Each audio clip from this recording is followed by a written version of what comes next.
Uh, Hi everyone, welcome to CERIAS Security Seminar. It's my pleasure to introduce Professor Mihail Maniatakos from NYU Abu Dhabi. So he's an associate professor in the EC department.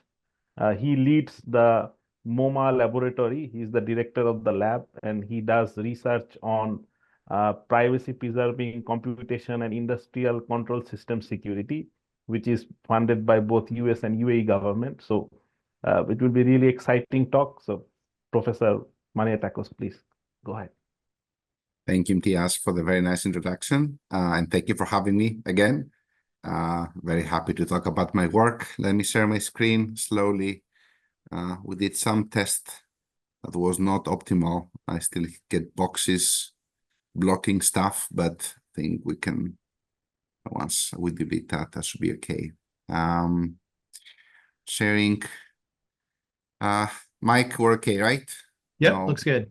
no inboxes. Okay, awesome. Thank you. All right. Hi, everyone. It's very nice to virtually meet you.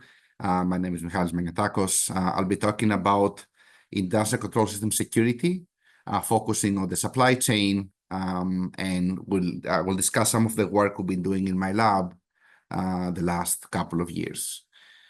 I'm not sure of everybody's background. I'll just give a brief introduction about what we mean by industrial control systems, or ICS.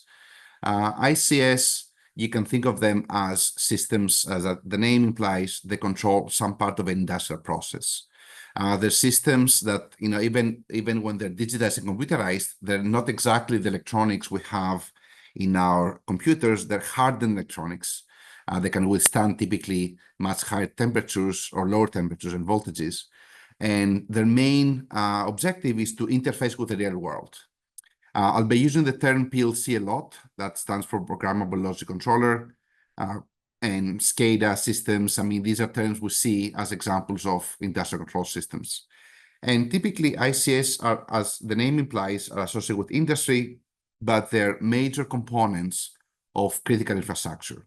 The power grid, the water filtration, desalination, water treatment, communication, nuclear, dams.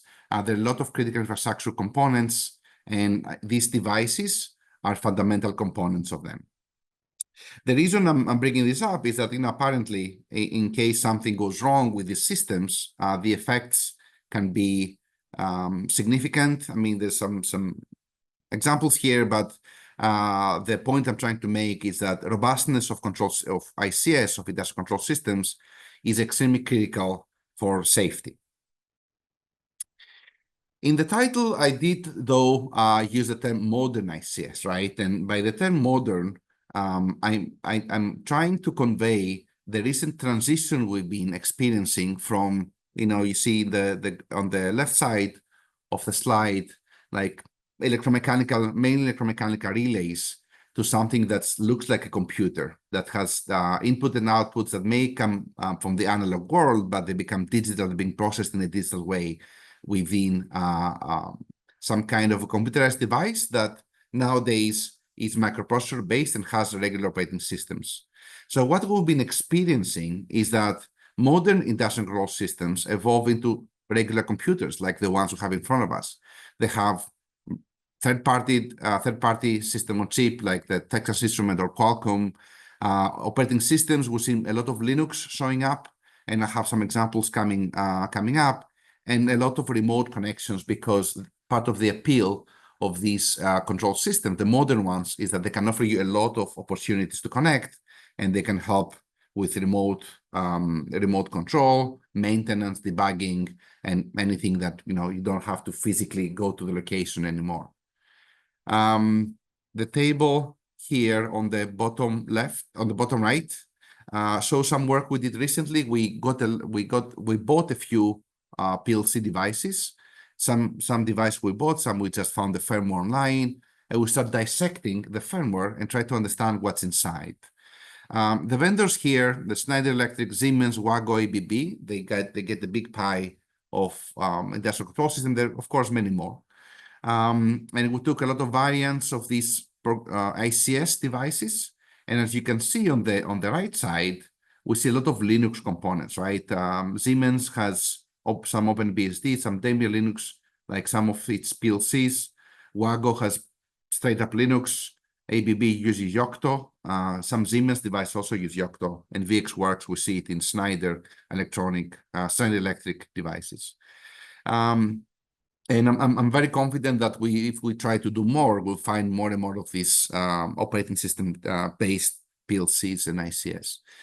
Of course, the reason for doing that is, in order to get a market share, like why buy Siemens or Schneider or Wago, the vendors are promising more and more features. They're promising you secure connections. They're promising you web servers. They're providing a lot of features to get more of the market share. And of course, once you promise proper SSL connections, for example, it's typically a bad idea to try to write your own cryptographic libraries. Linux already has all these libraries and they're very mature. So the vendors, they start moving out of the monolithic firmware approach that they have their own code for the device, and they create a Linux box that is hardened, but still it has all the features a Linux box can give you. So all these are being sold to the consumer, to the customer, as advanced features of the PLC. Of course, they do some work in supporting control logic execution, and they add their own virtual machines on top. But still, the main reason for transitioning to such devices that are Linux-based is all the features offered by having a mature operating system in place. So we see more and more of this, and we expect more and more to actually show up. Of course, the presence of operating systems motivates the talk. We'll start talking about security. And on the graph I have on the top left, I mentioned that, now that you have commercial off-the-shelf software and hardware, because again, we have ARM CPUs, we have Texas Instruments chipsets, anything we have currently as an IT threat affecting our computers, like buffer overflows or problem in the printer subsystem spooling service, the same threats can be ported now to the ICS world, to the components that control our critical infrastructure. The graph here shows the progression of CVEs, the common vulnerability enumerations in Siemens devices from 2015 to 2022.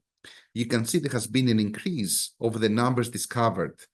And of course, the numbers, my interpretation is that the numbers are not really because more vulnerabilities have showed up, but because more people are looking into this now.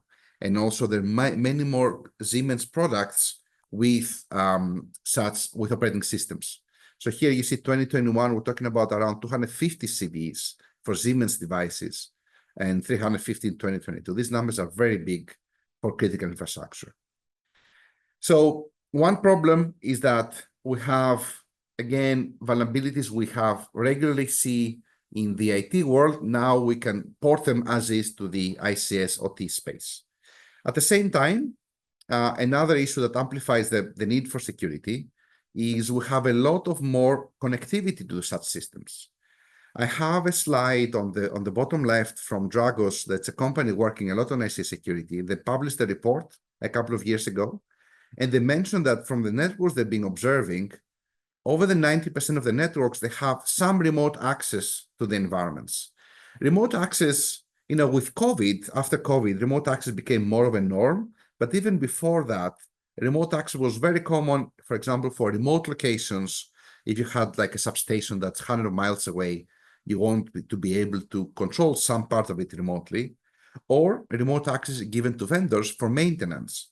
So Siemens, when they sell you the PLC, they say, okay, get the PLC every month. You have to open some access to me in order to do upgrades and maintenance. So many times these control environments will have some remote access. And if you go down the graph here, we see more and more connections. Like this third bar says that over 20% of the environments they're checking, they have 7 connections or more to the OT. So that's further amplifies the problem, right? Not only we have a lot of CVEs applicable to the devices, at the same time, we have a lot of connection to these devices that we can use to exploit the CVEs. And this is not a made-up problem. There have been a lot of attacks documented in literature. Stuxnet is the most famous one. It was an attack on the Iranian uranium enrichment plant in Natanz, and it was a malware affecting Siemens PLCs that eventually caused centrifuges to spin in abnormal frequencies, eventually wearing them out faster, and they had to be replaced faster than they should. Ukraine was attacked twice. The power grid in Kiev went off 2015 and 16. Triton is the nickname of an attack to Saudi Arabia. It affected Saudi Aramco, the biggest oil and gas company of Saudi, national one. And Triton affected Schneider, the safety systems associated with the processes. These are the ones we know. But definitely there are many, many, many more we don't know, because companies typically don't publicize the fact they're being attacked. And in fact, I do have some collaboration with the MTA, which is the Transportation Authority in New York. They tell me they get attacks every day from various foreign adversaries. So my expectation is that currently, either, it could be cyber criminals, it could be nation states looking for information. We have my expectation and my anticipation talking to people in critical infrastructure domain. There are many more attacks than what we know.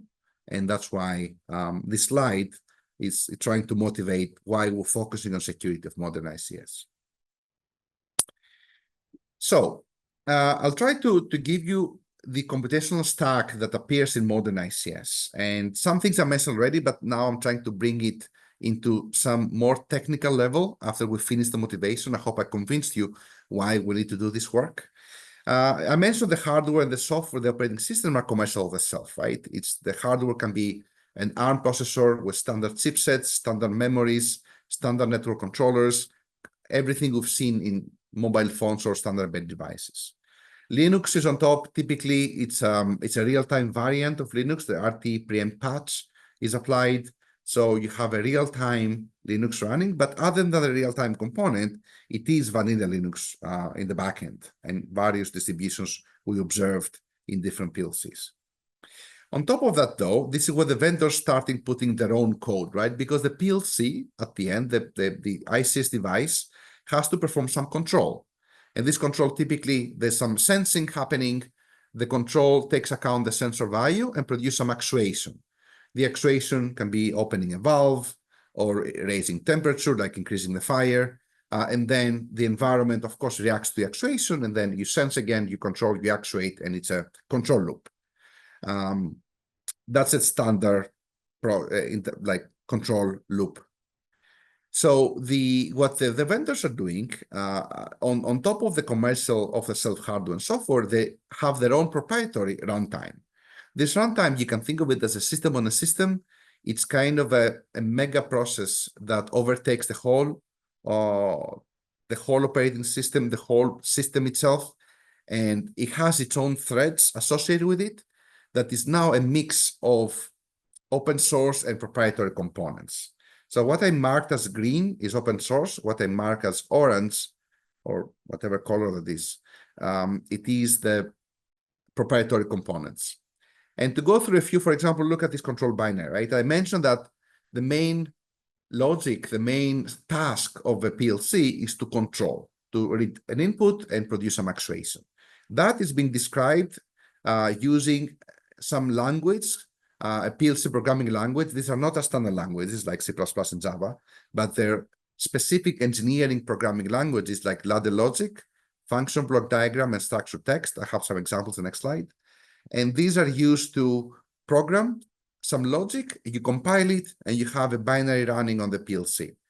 And on the same side, at the same time, as I mentioned, the PLC offers way more features. It can offer remote connection, like Modbus TCP, like industrial protocol.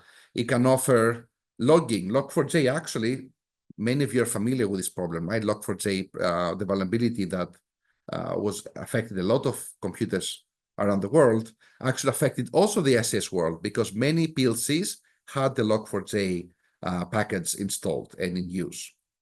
But there's OpenSSL, a lot of cryptographic libraries. We'll see later. I have some further dissection of what we have discovered.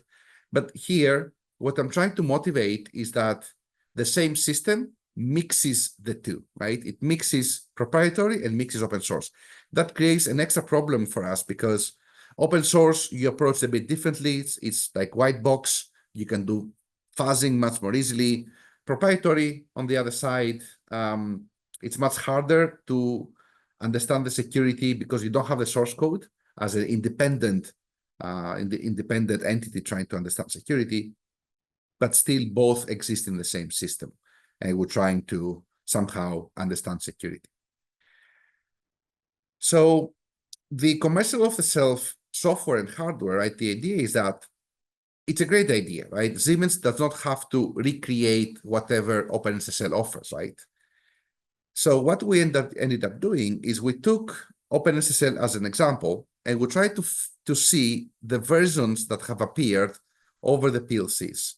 And the reason we do this investigation is that there is a discrepancy between how often you would update something open source and how often you update something as proprietary, right? You understand the open source world moves much faster. A CV is discovered next week, you have a patch, right? And then a new version comes in a month or in a few months, then you can upgrade it, you can move on. In the proprietary world, things move much slower.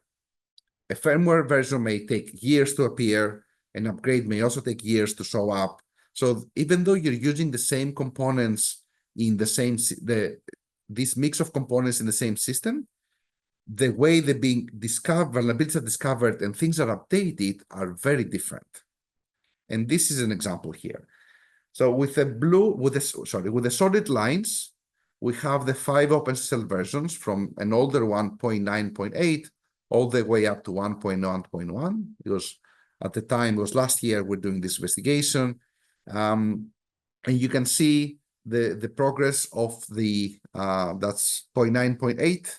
At some point, the developers call it end of line. We're not supporting anymore.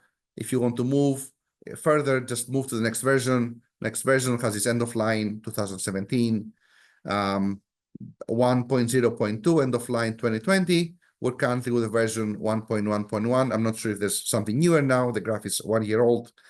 But what I'm trying to motivate here is that if you look at these dust lines that I'm pointing to, these the brown one refers to the Siemens Step 7. Actually, that's the one that has been attacked in the Stuxnet attack I mentioned earlier.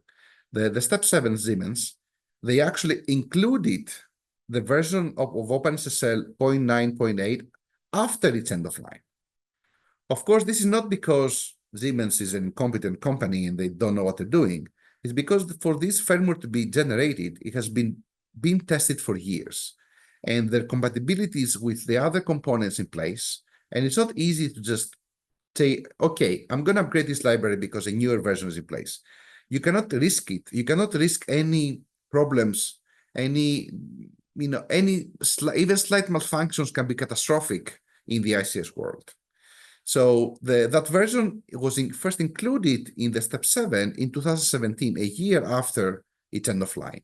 Same with this is the Modicon from Snyder, I think. I may be wrong. I'm also recorded, so I'm not sure about that. I think it's a Snyder somewhere. Anyway, the M241, the same issue, right? 2018 something, they produced a firmware that included an OpenSSL version so old that has been end of line. We also see some newer attempts that, the newer firmware are trying to do a better job. So kind of sometimes we'll see different versions appearing. I have other examples of other libraries. Arduino JSON, we see it in PLCs. jQuery is there as well. Similar problems, right? You can see how the dust lines appear after the end of line. The OPC UA, that's communication, specifically for PLCs. zlib, you know it, right? See this line here is problematic. But the point I'm trying to make is that modern PLCs, they have a lot of outdated libraries. And at the same time, since you have a supply chain problem in terms of being outdated, you also inherit the supply chain problem of having backdoor libraries. And we all know what happened with XZ, right? And how slowly a malicious developer gained the trust of the original developer and introduced a backdoor eventually into the library. And that library might as well exist in the PLC world. So it would not be a surprise if currently, as we speak, there are people adding backdoors into libraries that will eventually make it to some PLCs, and then they can use these backdoors in order to attack critical infrastructure. Knowing this problem and the US seeing what was happening a few years ago, they enacted an executive order introducing what they call a software bill of materials, or SBOM. So SBOM means that whenever you buy a PLC, let's say Siemens gives me the step 7, they are mandated to give me also a list of whatever packages appear. So the Siemens has OpenSSL 1.1.1. It has jQuery 1.2. It has Arduino JSON 5.2. So it's mandatory for them, in order to sell to the US market, to do that exactly for the problem we're now investigating. Because the libraries are old, at least if you know what you have, when a CV comes out, you can try to act on it. You may not be able to act by updating the firmware easily, but you can act by introducing firewall rules that will be looking for payload that can affect the PLCs, or some other ways you can use to prevent the problem from affecting your PLCs. And the SBOM, another motivating slide here is, every version of OpenSSL has a number of CVs associated. So if I know that the PLC I bought 2 years ago, it has OpenSSL 1.0.2J, then another 29 CVs that are applicable to it. That's important for me to know as something installed in my critical infrastructure. jQuery, JLab, the same thing, right? And what we also observed is the vendors are having a hard time upgrading, right? It's not easy to change a version. What they end up doing to cover to cover the problem of the CVEs is they do some what we call backporting of patches. So they bring the patch of the later library and they try to backport it to the current version. And that can be problematic sometimes. I have some examples here, like Guago, for example. They backported patches from a library from 0.0.7 to their version of 3.0.5 for a couple of CVs. But later CVs, like 2022, that they're contained in a later library, they have not been backported. Why is that a problem? The problem now is that, with the SBOM, at least by knowing the version, you know your CVs. Now, with this chaotic practice of vendors, even if you know the version number, you don't know what's applicable to you because some have been backported, some haven't. And that's a big problem to fully get a good picture in what can affect your industrial control systems. And their complaints, Siemens firmware, is it was stuck. There's nothing we can do. We cannot upgrade. Just patching. Wago has a firmware that has a very old library that has been dubbed one of the riskiest operations. It hasn't been maintained since 2000. Like 23 years after, they still use a very old library. Why? Because they had it and they keep it. They cannot remove it as it will break their ecosystem. All right. I did spend a lot of time motivating because, for someone who's very new to the world, I really want you to understand what the problems we're facing are. And, many of you may be interested in working in the domain. I'll be very happy to connect with you in the questions and maybe later. Now I'll spend some time discussing what we have done in my lab to solve some of these problems. There are many more, but some of them we'll try to address them, starting with the assessment, or everything I'll discuss is security assessment, right? I start and focus mainly on proprietary code because the open source will kind of know how to tackle it. But the proprietary code is a bit more problematic because, for example, here, the binary that the control logic executes is being compiled by a custom compiler. It's not GCC.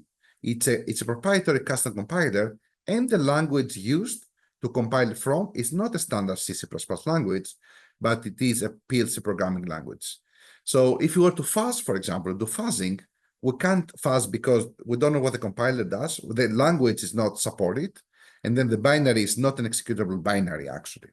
So we have to address all these issues if we are to move mature, like fuzzing mature solutions from the regular software space into the PLC world. So the PLC world, as I said, it has its own languages, ladder logic. It's graphical, actually. It looks something like that. It's actually like a ladder that connects rails. So this logic here is actually a +1 logic. So you have your input, you have the 1, it's another. What comes out is the +1, right? If the enable is on, this will take place. The same logic is described with another language called function block diagram. It looks like ladder logic, but it's more complex. It can do more things. Siemens is using it. So the enable signal is again like a block, like a diagram, but it's not really like a ladder. And the other one, the standardized, is structured text. We are more comfortable with it because it looks like a programming language. So this is the same logic as the graphical one, right? If enable, then output equals input +1, right? It's the same. And then you're done. So if it's not enable, then you're not done, right? That's it. All these things are languages you use to program PLCs. So when you compile from this language to a binary that will execute on the PLC, then you don't really know what you have, right? Because this is not an executable binary. From ladder logic, you get typically a bunch of instructions, but they're not executable. So if you try to bin walk it, then you just get random stuff. The compiler, as I said, at the same time is proprietary, so you cannot know how it does prolog, epilogue, headers, function blocks. It's not known to you because every vendor, they're using their own compiler to compile from structured text into the binary. So that creates a problem in security analysis, right? Because we cannot dissect and we cannot really run things to a fuzzer, for example, as we cannot even execute it and know what it does. So we built a tool that's a few years back, we presented an NDSS. We tried to create an automated way to reverse binaries. And the point of the tool is to take a blob of code, a blob of just bytes, and create meaning out of it. And the tool is open source. You can now, at the end of the presentation, have a slide with all our tools. Everything we produce is open source. You can download and use it. But at the end, it reads something like that and produces a meaningful graph that you can understand what the PLC is trying to do. And you can use that for whatever your investigation needs to be. At its heart, the way ICSREF works, it does symbolic execution to components in order to understand function block boundaries. And then it does try to reconstruct the control flow graph by checking who's calling what. So it brings together the logic, but the much help we get from knowing the memory maps. Remember, the PLC reads from the real world. That means there's a memory map peripheral giving input and produces an output that will be used for actuation. That means there's an output, also memory map peripheral. So we do follow the control flow from the memory map peripherals, and that we have the input. We can understand the function blocks. We can make some sense of it by understanding function call arguments and some knowledge databases that come mainly from reversing the PLC descriptions in the database. And we end up with actually managing to reverse and make sense of unknown exotic binaries of PLCs. And then we'll do some fuzzy matching in order to understand what function, because at the end, a PLC is blocks of code. It will be a block of an adder, a block of a sinoid function, a block of a counter. So we learn blocks and we do some matching in order to understand what the blocks do. So after we have reversed and we have understood what the binary does, we can now fuzz it. And we developed another tool we call ICSFuzz in order to fuzz exotic binaries. ICSFuzz has other issues it's trying to address. First of all, a fuzzer is a program that gives a lot of inputs to a binary, right? But here our inputs come from the real world. So we cannot just start playing with a sensor to produce different inputs. You have to somehow hijack the input that is being delivered to the control binary. The other problem, so the way to solve that is we kind of ask the sensor to control to I/O module to the PLC GPIO memory, to the K-bus memory that's unique now to the system, and to the control application. We hijack the components here, right? And we force our own values into memory as a sensor input. And mutation, we don't need to do very exotic things in mutation. We just use established schemes, whatever AFL++ gives us as mutation strategies. The other problem we have is that, this is black box, right? So how can you know what are you fuzzing? Which components have you finished fuzzing? What have you reached in your campaign? Because we don't have source code, we cannot instrument. Instrumentation somehow must be added to the binary, but of course a binary is a fixed. It cannot move, right? You cannot just move instructions around. So in order to know what's happening, you have to find spots. And the solution to that is we observe that the PLCs in some components, like you see code here, before and after memory operations, many times they will have no operations. Even though we don't know why this is the case, our suspicion, our assumption is that memory operations may introduce uncertainty in timing. So to leave ample of space for the actual memory copy or memory store load to happen, as extra caution, you get no operations in between. So we actually like that because we can take the no operations and put magic instructions there. For example, this move R0 is an operation. We can write into location memory a magic number that if we go back and see all the magic numbers in memory, we can know which paths were actually covered. So we solve the coverage problem by this trick with replacing the non-operations. This is how our fuzzing looks like. We fuzz this PLC here. That's a WAGO 880 PLC. And the fuzzer runs on the device, actually, which makes ICSFuzz not very scalable because once a crash is identified, then the whole thing crashes and you have to restart the PLC. That takes time. But that's how we managed to find vulnerabilities in that PLC specifically. Results, code coverage goes up within some time frame. We did 1 hour experiments. You can see the execution speed is pretty slow compared to regular fuzzers. But again, remember, the fuzzer runs on the PLC. So the PLC is not fast. And the moment it crashes, then it has to be restarted. That takes more than 5 minutes. So our fuzzing campaigns were very slow. And we did not uncover many crashes, but we did provide a platform that you can finally get results on fuzzing PLCs. Okay. We reverse engineered the binary, we fuzzed it, now we need to fix it, right? We investigated patching. And of course, when you have a crash, that's a signal of a potential vulnerability that can be exploitable. So patching is a solution to preventing this vulnerability from being exploited. However, to patch a PLC, then you have to wait for the vendor to produce the patch. And the PLC has to be brought, you have to have some downtime. You have to turn it off, remove it from the process, maintain it, upgrade the firmware, test it, and then put it back. That can take a long time, and it's not easy to be done frequently. What we have investigated is, can we actually hot patch? Hot patching refers to the process of patching without restarting.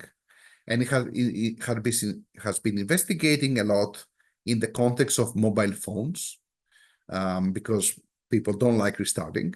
But we still restart. it's not really a practice that we need, but it has been investigated, and we also investigated here. And as a word of caution, I would never advise hot patching for PLCs due to the criticality of the operation, right? Because hot patching has the potential to mess up what's really happening in the operating system. But think of this tool we produced as an academic exploration. I would never advise again any vendor to use it, but it's more of us academics to understand limits of hot patching for PLCs. So the way, remember, we still have black box access to the PLC. Once the crash is there, we have to go to memory, but there's no source code. We have to somehow trace back the original instruction that initiated that crash, right? And if it's a buffer overflow, we have to go back all the way to where the bounce check did not happen. And that is very far from where the instruction is actually taking place and crashes the PLC. So to do that, we created, we developed a methodology using data dependence graphs that we go back, we have a sample PLC running the same code, and we follow it forward, but the forward path will create dependency graphs, dependency nodes between instructions. So which instruction is calling what? We collect it as information.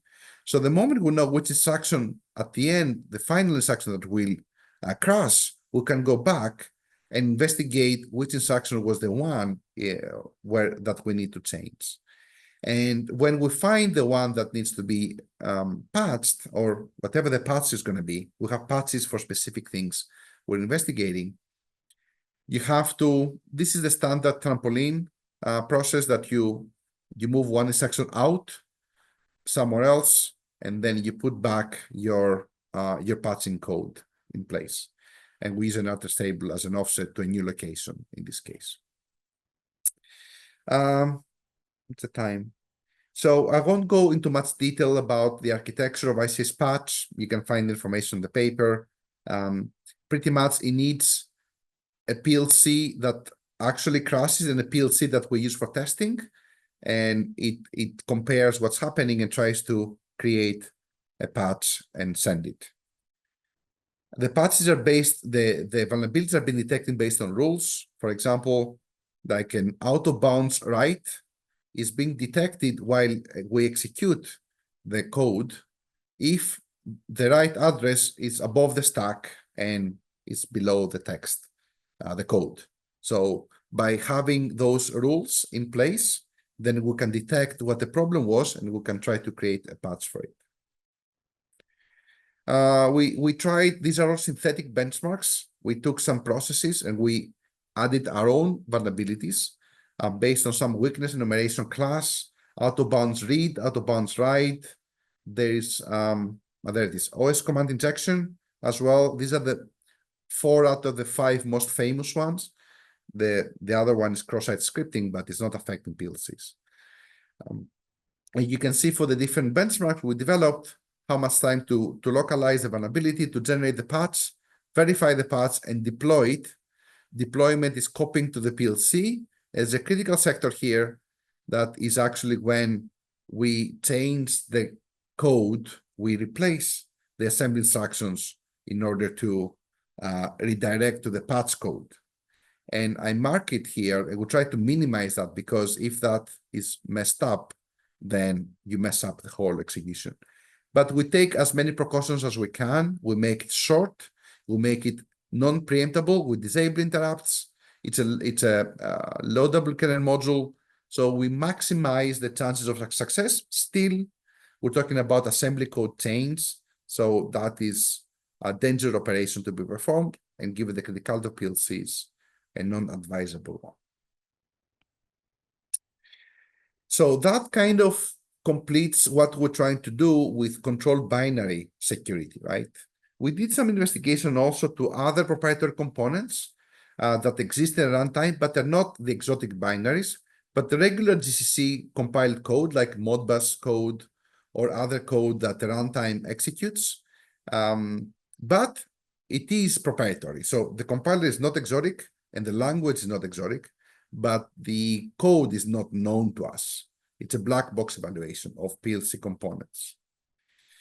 So to do that, to fuzz the runtime, right, to understand the security of this component here and all its services, AFL, like regular fuzzer, cannot do it because, again, delivery comes from a location that's inputs, sensor inputs, control application cannot be supported, and there are other things like ICSFuzz that we demonstrated. It's focusing mainly on the control application, but it has its own limitation, right? So we developed something else we call FieldFuzz, and this is not control logic specific fuzzing, but it is for the rest of the runtime. So it supports every other process that the runtime is trying to execute. It can be fuzzed using FieldFuzz. And FieldFuzz, again, is black box. Every problem we'll be having is because of proprietary nature of the control systems. And the way it works, it's another hack. As you see, everything we do are hacks to make things work. What we hijack here is the runtime communication. So the PLC communicates with the IDE to be programmed. And what we do is we kind of hijack the communication, we reverse engineered it, and we pretend to be the IDE, and we send commands to the PLC to fuzz itself. And to understand coverage, we have loaded a special binary, we call it Ghost, and the binary itself is actually doing out-of-bounds reads of its own memory, but because the PLC binary has access to the whole stack, we can get information about what the fuzzing campaign has achieved. So there's like two hacks here, right? We hijack the communication from the main ID, and have injected an application that it's kind of hacks itself and gives information about what the fuzzy campaign has performed. So with that, we can start fuzz the components separately. We get some coverage. Some coverage is pretty bad here because the mutation strategies were not tailored to PLC, which use standard AFL++ mutation strategies. So some things don't work as nicely as others. But given all these things, we did manage to get 3 CVs out. We found 3 vulnerabilities affecting PLCs that if you send the right command to the PLC, you can crash it. And by crashing it, you can stop the industrial process from operating. So these 3 CVs, we reported, and they have been allocated.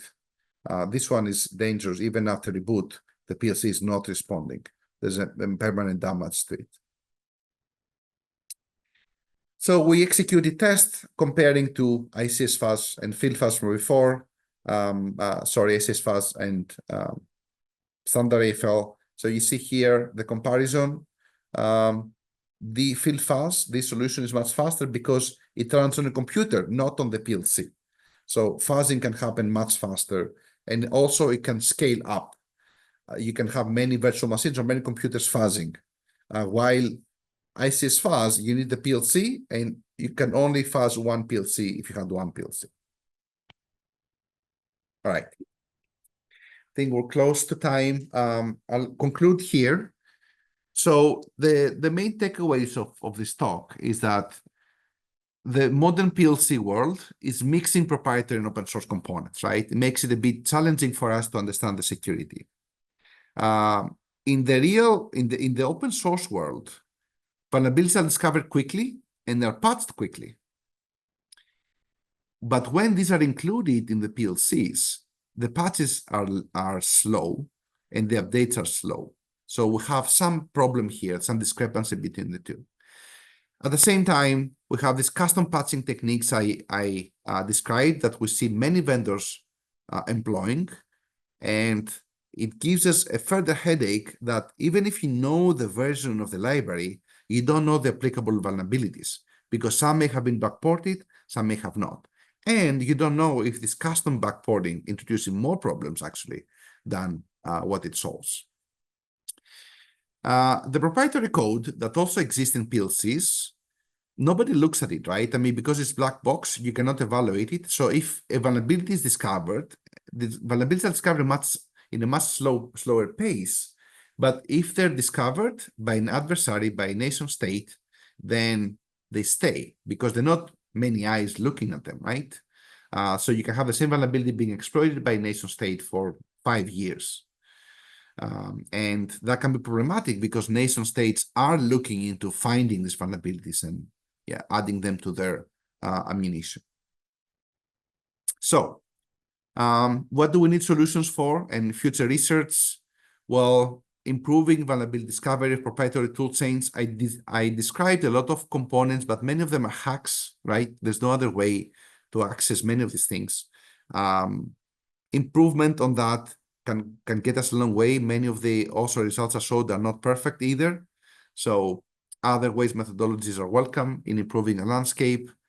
The other thing I mentioned is that, the SBOM, the software bill of materials, we need to validate it, right? Because the vendors are saying one thing, but then we see other things showing up in the libraries. They have custom patches backported. So we need to somehow automate the validation of the bill of materials, software bill of materials. And the other problem is potentially, when the bug fixes sometimes are coupled with library upgrades. So it will be somehow ideal if the bug fixes are separated from the library upgrades, because when we try to extract and backport, we don't know if we're moving code or we're moving bug fixes. So somehow it will be good to look into automating the patch development when we have library upgrades. So the 4 tools I described, ICSREF, Fuzz, Patch, and FieldFuzz, they're on GitHub. You can download and use them. That the QR code, I think, goes to the lab. That's what I have, and now we can open it up for questions.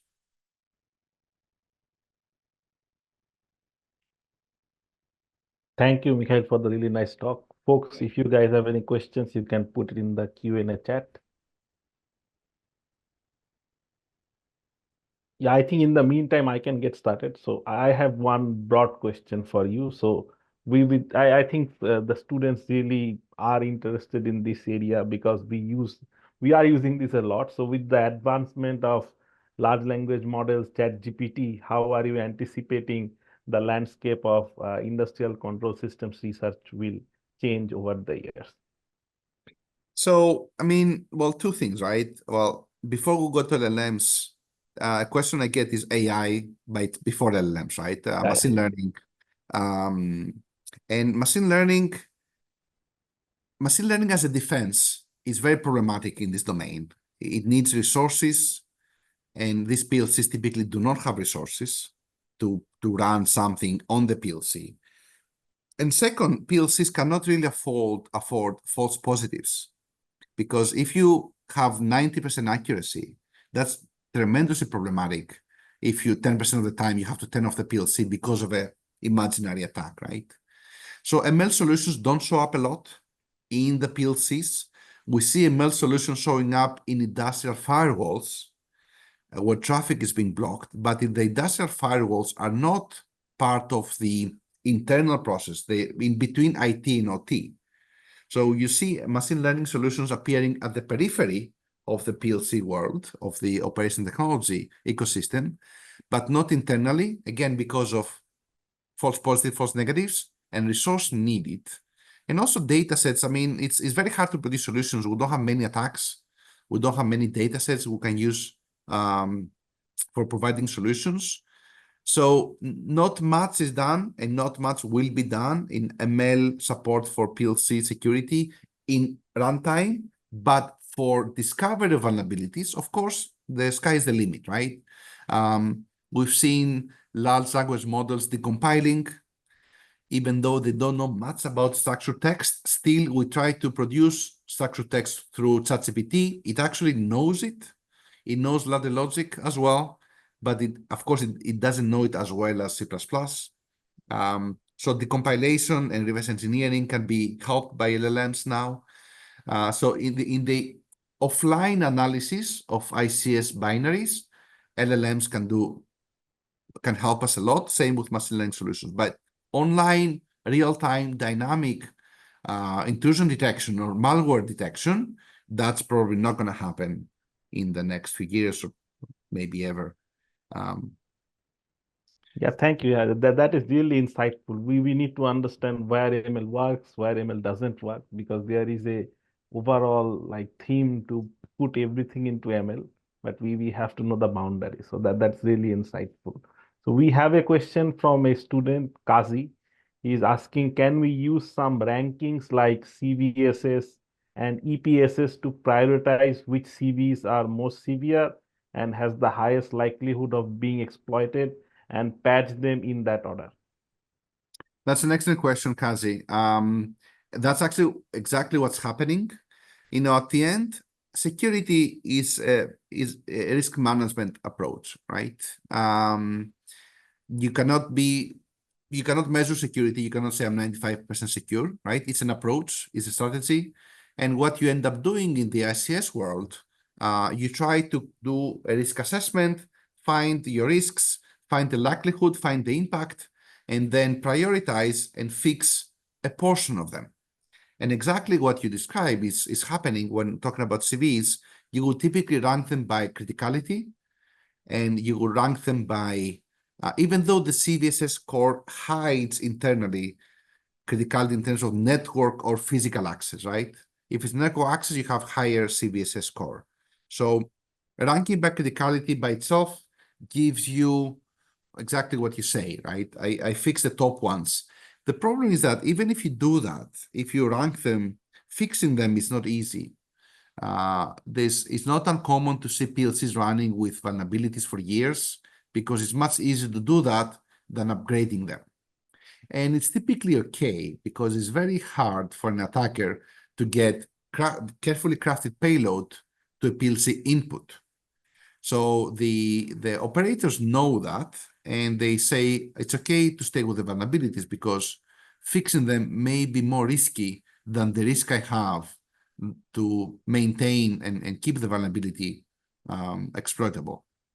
So what you describe can happen and should happen, but at the end, what really makes CVs disappear are the eventual upgrades of the vendor that's going to be every 6 months or every year. Okay, yeah, I think I will go for a last question since we have a little bit of time. So, in this space, how do you envision the impact of maybe insider threats or physical type of attacks? Because just to give a small background, so we are seeing, at least in open RAN systems in cellular networks, these are becoming quite a thing because the networks are being disaggregated with physical access to a lot of different places. Like previously, suppose there was one base station in some area, but now they are divided into multiple places, having more access to people. So how do you think in the area of industrial communication systems, how does those threats matter compared to software-based threats? So can you repeat which threats exactly? I'm talking about first one is insider threats. So basically Okay. someone working in the system. And the second is physical threats, like someone basically moving something to cause some sort of an attack. I mean, in my mind, these are the most serious threats, right? It's very difficult. Every attack we have seen, there's a combination of physical and cyber attacks. None of the attacks is purely cyber. Like Stuxnet, for example, they gave USB sticks to people or they left them on the floor. I mean, there are many stories about how the initial attack happened, but it has been through USB. Either they paid someone to bring it in, or they blackmailed someone, or someone accidentally brought it in, but it was a physical act of a USB infiltration. So the physical and the insider, to me, are the major threats in this space, not the cyber one. The cyber one, the very critical infrastructure already contain a lot of safety controls in place. So even if something goes wrong with the process by a cyber attack, the safety systems will override whatever is happening, right? For safety reasons, outside attacks, cyber attacks, it's just for malfunctioning purposes. So for the attack to be complete, right, someone has to disable also safety, and safety is not connected online. So some to have like an effect that's like wide, then you have again combination of physical and cyber. But you're right, insider attacks and cyber and physical threats are way more dangerous in this domain if you're in the factory, right? But then you're probably going to be discovered much more easily if you do something there. Yeah. Yeah. Thank you. Thank you for the nice talk. Let's thank our speaker. Thank you. It was really insightful to learn this, like this area and these systems in general. Thank you. Thank you for having me.